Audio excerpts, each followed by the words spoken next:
모두가 알고 싶지만 어디서도 알려주지 않는 나만 알고 싶은 전략. 오늘 김종일 회사가 모두 전해드립니다. 함께 해보시죠. 원포인트 레슨. 오늘도 김종일 회사 만나볼게요. 안녕하세요. 안녕하십니까. 저희는 현 구간에서 또 새로운 투자 아이디어 세워보고 싶은데요. 오늘 원포인트 레슨 주제 지금 바로 함께 열어보겠습니다. 오늘의 주제는요. 엔비디아보다 많이 오른 종목군의 매력을 함께 포착해보자라고 말씀해 주셨는데 이런 게 있나? 라는 생각이 들기도 할 것 같아요. 네, 일단 뭐 기준을 정해두고 신한투자증권에서 오늘 그 미국 주식과 관련된 자료를 냈는데요. 네. 뭐 우리는 한국 주식에 대해서 주로 얘기하는 시간이니까 물론 뭐 미국 주식도 연관된 종목은 얘기하긴 하지만 그렇죠. 그러면 여기서 투자 아이디어를 얻어서 한국 주식에도 좀 적용해 볼 만한 투자 아이디어가 있을까라고 해서 그 리포트 내용을 좀 살펴봤더니 여러 가지 좀 포인트들이 나옵니다. 그래서 그런 포인트들을 살펴볼 건데요. 자, 준비된 포인트들을 한번 보시죠. 네. 자, 첫 번째로 우리가 살펴봐야 될 건 그러면 엔비디아보다 단순히 강한 종목은 미국에 엄청나게 많을 겁니다. 그렇죠. 미국 시장에 상장돼 있는 종목이 몇천 개, 5천 개가 넘잖아요. 그러니까 그 종목군들 중에서 엔비디아보다 많이 오른 종목은 너무 많을 거예요. 네. 그래서 기준을 적어도 100억 달러 이상으로 한정해 봤을 때도 많을까? 많더라는 겁니다. 네. 그러면 그 특징은 뭐냐라는 거죠.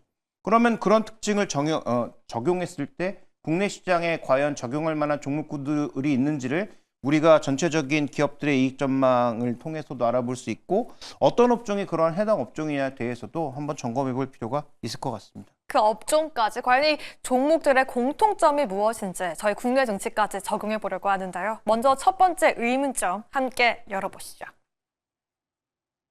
네, 그러면 그렇게 시가총액 100억 달러 이상의 기업들을 함께 솔트해봤을 때 엔비디아보다 강한 기업들의 뭔가 산업적인 아니면 추세적인 공통점이 있었을 것 같거든요. 한 가지 키워드로 정리해 본다면요. 네, 일단 뭐 신한투자증권의 의견은 턴어라운드입니다. 네.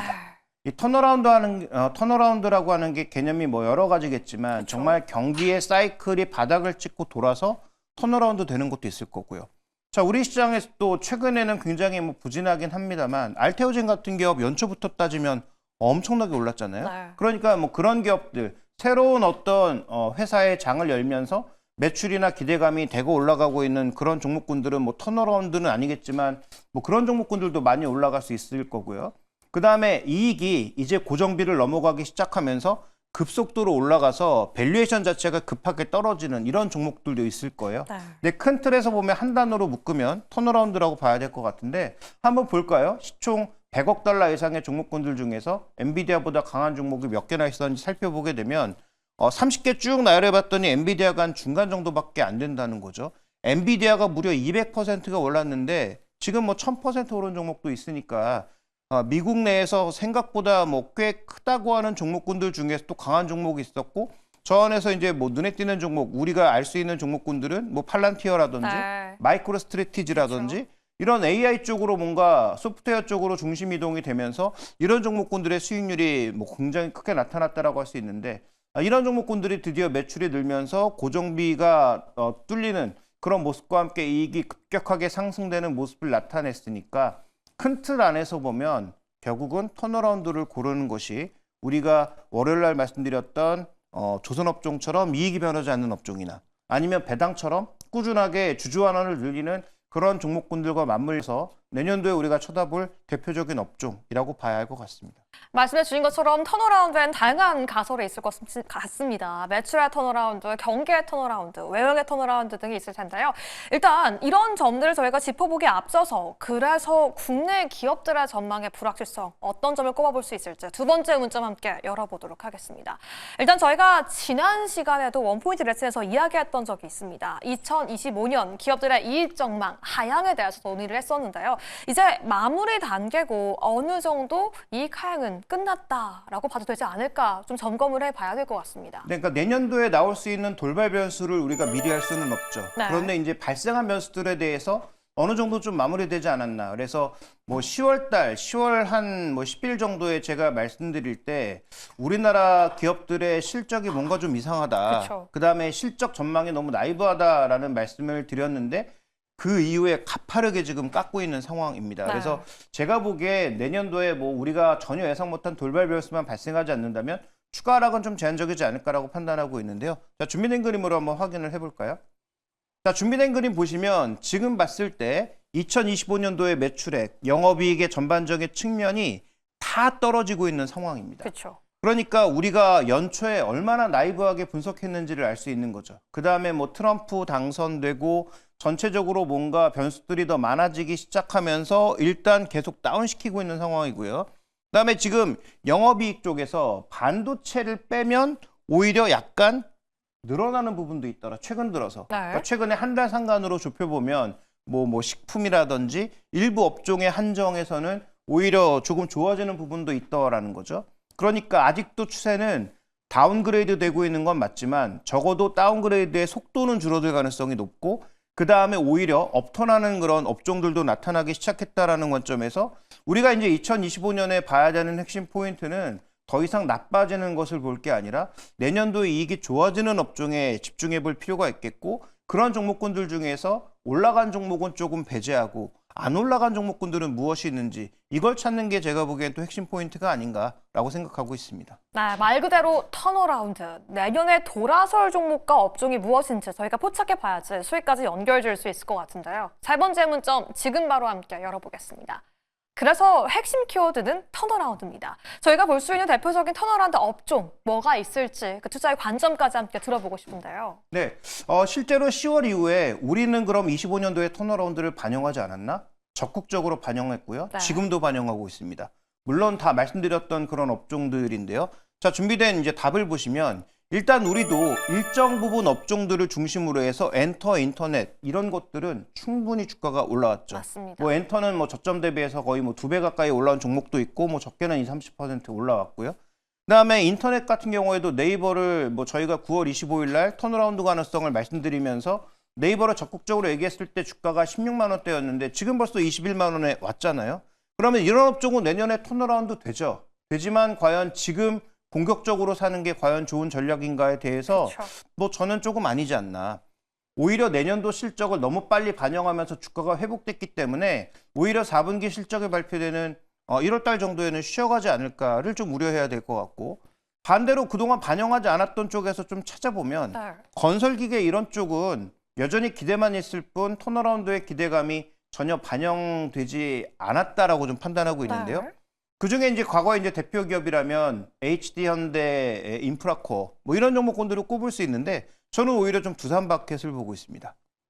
두산밥켓. 저희가 이 건설 중장비의 사진까지 가지고 왔는데 많은 분들이 이런 생각을 할 것 같아요. 최근 뭐 건설기계 상승 전이라도 포착이 되긴 했지만 턴어라운드가 된다라고 한다면 그 안에 핵심 이슈와 호재거리는 뭐가 있었는지 좀 짚고 넘어가고 싶은데요. 근데 전체 이제 산업의 틀로 보면 뭐 지금 테마주들이 들썩이고 있습니다만 제가 보기에 뭐 테마주들이 영향받을 가능성, 뭐 실적이 버프될 가능성은 전혀 없다라고 보고요. 네. 실제로 그나마 뭐 러시아 우크라이나 전쟁이 끝났을 때 혹은 뭐 중동 쪽의 분쟁이 좀 가라앉았을 때 도움이 되는 것들은 건설기계 정도가 아닐까.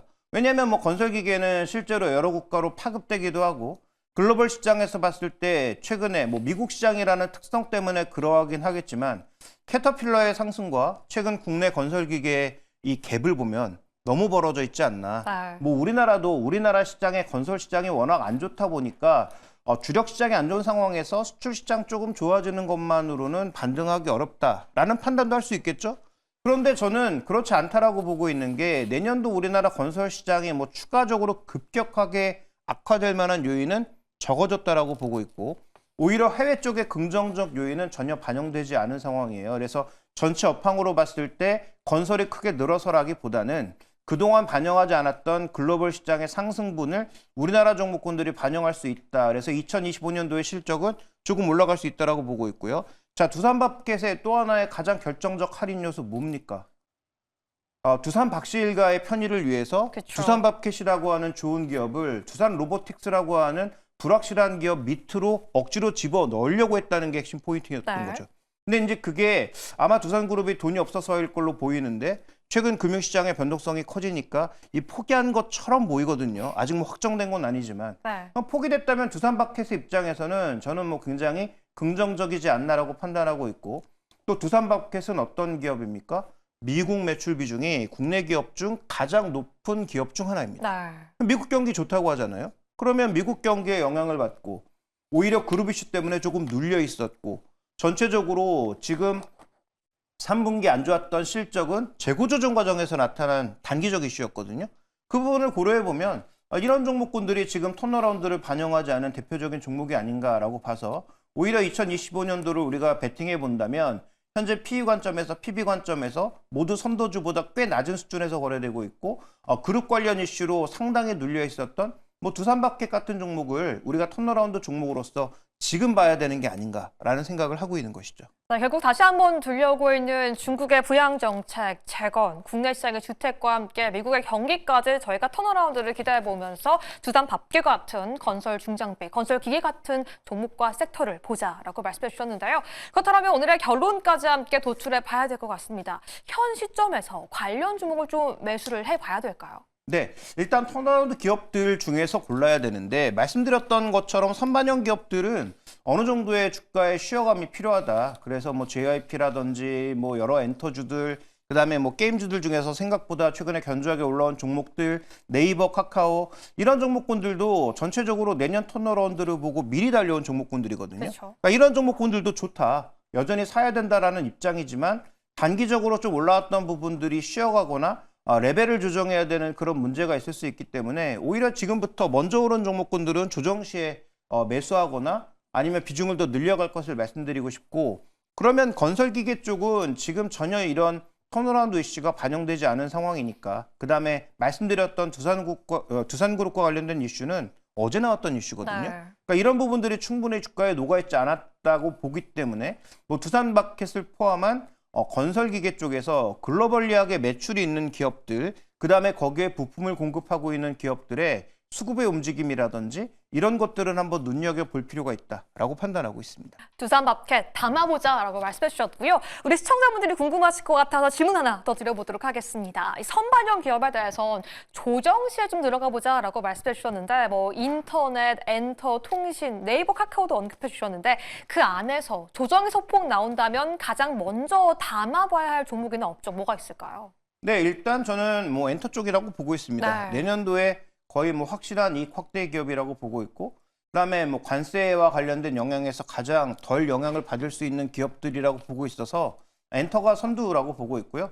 뭐 인터넷 쪽에서는 뭐 카카오가 최근에 뭐 정권 이양 가능성 때문에 움직이고 있으나 카카오보다는 실적적 측면에서 좀 더 네이버가 유리하다는 판단에서 네이버와 엔터 정도를 말씀드리도록 하겠고, 카카오는 뭐 내년도에 AI 얘기가 나오고 있는데 뭐 AI라는 게 아시겠지만 그렇게 쉬운 게 아닙니다. 그래서 카카오의 AI가 정말로 영향력이 있는지는 저는 좀 더 많은 시간을 두고 검증이 필요하고, 아무래도 상대적인 로데이터가 카카오가 상당히 부족해서 뭐 카카오를 AI를 보고 투자하는 것은 저는 꽤 어렵다라고 보고 있습니다. 좋습니다. 네이버와 엔터는 조정 시 매수해보자, 두산밥켓과 같은 건설기계주 신규로 추가해보자는 전략까지 세워주셨습니다. 네, 턴어라운드라는 새로운 투자 관점까지 함께 알아봤고요. 오늘도 여러분들의 투자에 도움되었기를 바라면서 김종효 이사 보내드리겠습니다. 감사합니다.